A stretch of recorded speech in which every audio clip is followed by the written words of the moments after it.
সকালে 8টার দিকে একটা খবর গেছে যে বল্লামুখা সাদর মজুমদার এক্স পুলিশের হাবিলদার তাদের বাড়ির কাছাকাছি জমিতে একটা ড্রোন ক্যামেরা পাওয়া গেছে।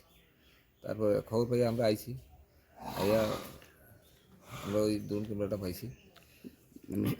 এটা কি তাদের বক্তব্য তো মানে অনেকদিন ধরে এদিকে আকাশে বাংলাদেশের সীমানা, এখানে বাংলাদেশের সীমানাতে উঠতেছে, তো তাদের বক্তব্য বলে যে হয়তো বা বাংলাদেশের হতে পারে। আপনাদের মানে দেখার পরে কি মনে হয়েছে যে এটার বিষয়?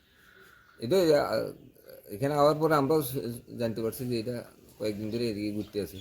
তো এর আগে আমরা নলেজে আইছে না, তো এটা সন্দেহজনক যে এটা হয়তো বাংলাদেশে হইতে পারে। জায়গা বললাম, আপনার নাম? আমার নাম সাধু মজুমদার। আচ্ছা, কি হয়েছে আজকে যে বিষয়টা? বিষয়টা হচ্ছে সকাল 7টার দিকে আর কি, আজকে সকাল 7টার দিকে আমাদের জমি বর্গা চাষ করে গোপাল পাল, ও জমিতে গিয়া এটা জমিতে হয়েছে ড্রোন ক্যামেরা। হ্যাঁ, তো আমাদের কাছে নিয়ে এসেছে। হ্যাঁ, নিয়ে এসেছে। তারপর আপনাদের থানাতে যোগাযোগ করলাম।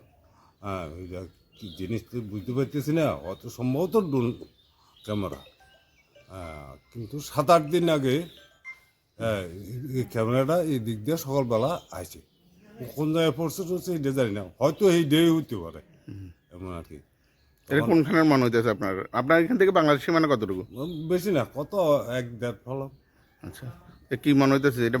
বাংলাদেশের মনে হইতেছে, কারণ এটা এইদিকে তো এমনি তো আর খেলা জিনিসটা যে এটা কেউ উড়েছে তাও না, মানে মেনলি বাংলাদেশের মনে হইতেছে। মনে হইতেছে এটা বাংলাদেশের।